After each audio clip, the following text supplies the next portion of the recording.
Okay, in this video I'm going to show you guys how to do kind of like a wavy or squiggly design, kind of like my hair tie right here. So what you're going to need is a nice long rolled out coil. You want to try to do this in one go to where one coil will fit around your entire coil pot circumference, but if it doesn't, that's okay. You can always kind of patch and repair if you need to. So the thickness of my coils is about the same thickness as the center of this loop tool. If you need to go thinner, you can. I wouldn't go any thicker or else it's going to be really hard to actually kind of create that illusion that you want. So this is a really long coil that I've got here. You want to make sure that it is very, very hydrated, so you're adding more water while you're rolling it out. And what I'm going to do, I'll bring both the ends in so you can kind of see. I'm actually going to cut off the ends where I feel like it starts to get a little thicker. You want to make sure that the coil that you're using is nice and even all the way throughout. There's no thicker or thinner areas. And then depending on your design, I'll show you kind of a few ways that you can do it. And so if you want nice good little squiggles, all you have to do is start to bend the coil going back and forth. Because we're bending this so much, you do have to be careful with the areas that may start cracking. If you start to see any cracking, just be sure to kind of blend that over with your finger. I'm actually going to put a little more water on my coil as we're working on this with my sponge. If your coil ever does feel like it's too dry, just add a little water to it and allow it to soak in for a few minutes, and that will stop the cracking in most cases. And so if you're doing a squiggle like this, you definitely want to make sure that it's the same height all the way across. And keep blending over those cracks as they show up.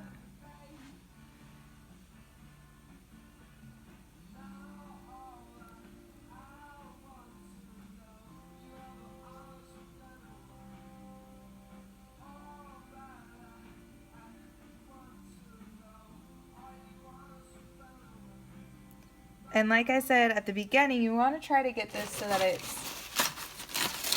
in one go. So you're using all the same coil.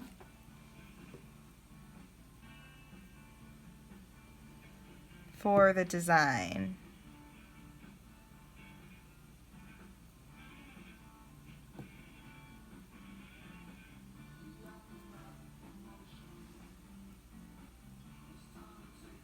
So now, depending on the length of my coil pot, I would continue this. It's bending a little bit easier now because that water has soaked in. I don't know if you guys can see, but it's a lot easier for me to bend it. It's not cracking. So if you notice that yours are cracking, just allow it to, add some water, allow it to soak in for a little bit. And you can see how much this shrinks up.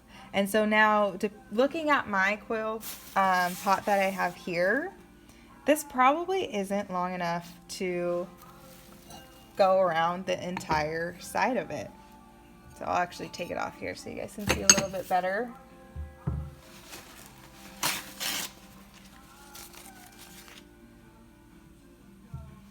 So this definitely isn't going to be long enough to go across the whole thing, but that's okay. I can at least start to put it on. So I'm actually going to cut this end off where it's a little bit longer.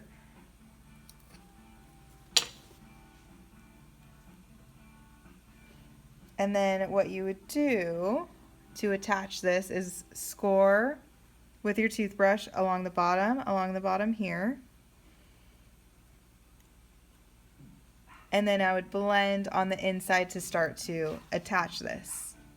And now, because this is too long and I kind of want to use this and see if I can stretch it out, you don't have to have these to where they're touching each other. Something else you could do, you could spread these out a little bit so that there's some negative space in between. Like so. So I'm actually going to attach mine like this. So what I'm going to do, first I'm going to use my toothbrush along the top side of this with some water.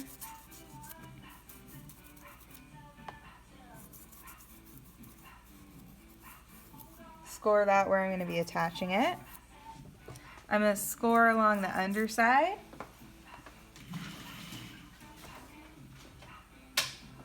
Sorry, lights went out for a second. Score along the underside of this. And now I'm going to adjust this so that I can make it go all the way around.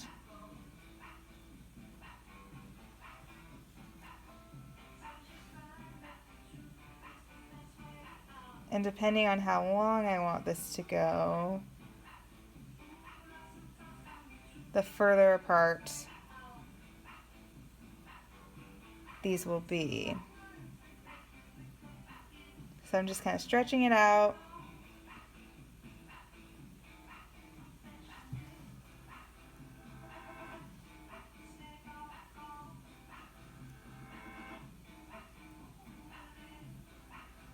There we go. And then you can see I've got a little bit of an area right here where the bottom doesn't match up with this. And so what I'm actually going to do instead of kind of trying to attach these like this, I'm just going to cut a little piece of this off so that it can end in the same area so that it doesn't look all funky. So get that off. And you can do this with any of your coils if they end up being too short, or say you wanted to keep it to where the design was nice and tight like the beginning. If you need to add more length to your coils, just blend two coils together.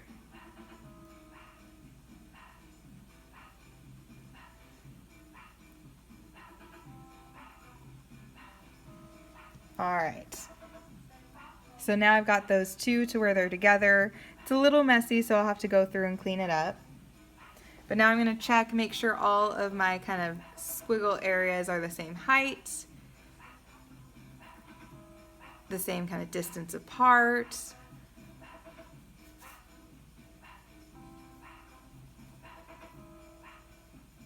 starting to come together, look good to me.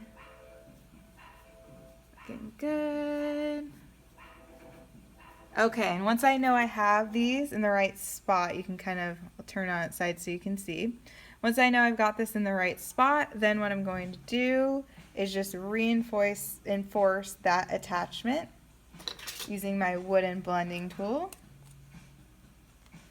And I'm very carefully going to just blend some of that bottom coil down into the coil below it.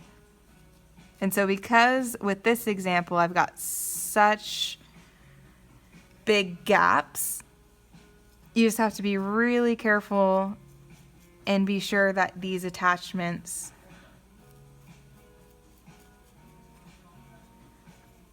sites are fully blended. And as it dries, it'll become a little more firm. It'll feel a little bit stronger, but when it's wet like this, kind of like right when you attach it, it's going to feel a little bit precarious.